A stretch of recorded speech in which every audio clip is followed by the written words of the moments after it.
Salam jumpa kembali dalam Renungan Harian GKI Kuitang, Jumat 2 Juli 2021. Pembacaan Alkitab kita pada hari ini dari Mazmur 7 ayat 18.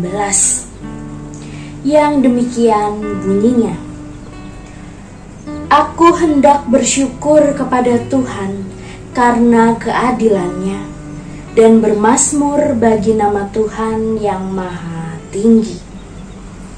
Shalom Bapak Ibu yang terkasih di dalam Tuhan Yesus Kristus. Apa kabar Bapak Ibu? Kiranya Bapak Ibu Saudara dalam keadaan yang baik, dalam keadaan yang sehat. Bapak Ibu yang terkasih, Raja Daud dalam hidupnya bukanlah orang yang hidup tanpa masalah. Justru dalam hidupnya dia acap kali mengalami persoalan, mengalami situasi yang sulit yang mengancam nyawanya. Namun Raja Daud tidak pernah lupa untuk bersyukur dalam segala keadaan. Di bagian lain, Daud berkata, Aku hendak bersyukur kepadamu selama-lamanya, sebab Engkaulah yang bertindak, karena namamu baik. Aku hendak memasyurkannya di depan orang-orang yang Kau kasihi. Bapak Ibu yang terkasih, bersyukur memang menjadi mudah ketika kita dalam keadaan yang bersukacita.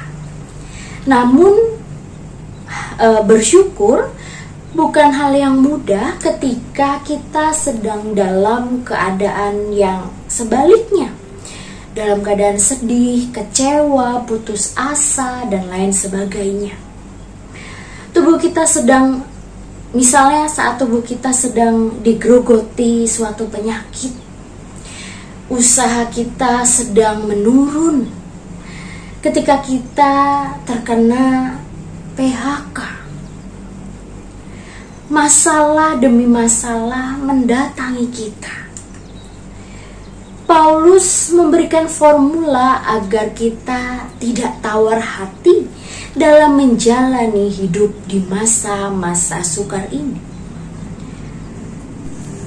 Dia berkata, sebab kami tidak memperhatikan yang kelihatan, melainkan yang tak kelihatan. Karena yang kelihatan adalah sementara, sedangkan yang tak kelihatan adalah kekal. Bapak Ibu yang terkasih, Paulus tidak memfokuskan hidupnya pada hal-hal duniawi. Dia mengarahkan fokusnya pada hal-hal sorgawi, pada hal-hal yang kekal. Paulus dalam pelayanannya juga banyak sekali menghadapi tantangan dan ancaman. Ia dipenjara, dia didera, dia dilempari batu, dia disesah, dia seringkali menghadapi mara bahaya. Dia seringkali juga mendapatkan ancaman dari para penyamun. Ia pernah mengalami kapal karam.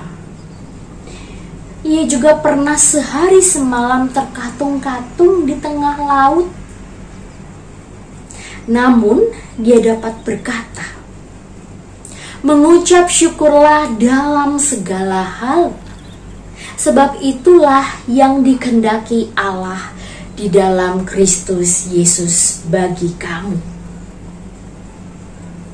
Jemaat yang terkasih, marilah bersyukur dalam segala hal, dalam segala keadaan. Bila saat ini kita sedang mengalami hal-hal yang buruk, berhentilah untuk bersungut-sungut dan mengomel. Percayalah bahwa dalam situasi yang buruk sekalipun, Tuhan sanggup mengubah menjadi kebaikan bagi kita. Yesaya 41 ayat 18 berbunyi demikian. Aku akan membuat sungai-sungai memancar di atas bukit-bukit yang gundul, dan membuat mata-mata air membual di tengah daratan. Aku akan membuat padang gurun menjadi telaga, dan memancarkan air dari tanah kering. Bapak Ibu yang terkasih, Tuhan selalu punya rencana di setiap keadaan. Karena itu, tetaplah bersyukur dalam keadaan apapun. Tuhan memberkati kita. Mari kita berdoa. Ya Allah, Sang Sumber Kasih, hari ini kami diingatkan kembali untuk boleh terus bersyukur dalam keadaan apapun, baik dalam keadaan suka maupun dalam keadaan duka. Kami percaya di situasi apapun, Engkau takkan membiarkan kami menjadi kering, tetapi sebaliknya, Engkau akan memancarkan sumber air dalam kehidupan kami. Ya Allah, inilah kami anak-anak-Mu yang merindukan aliran air dari Sang Sumber mata air. Dalam nama Tuhan Yesus Kristus, kami telah berdoa. Amin.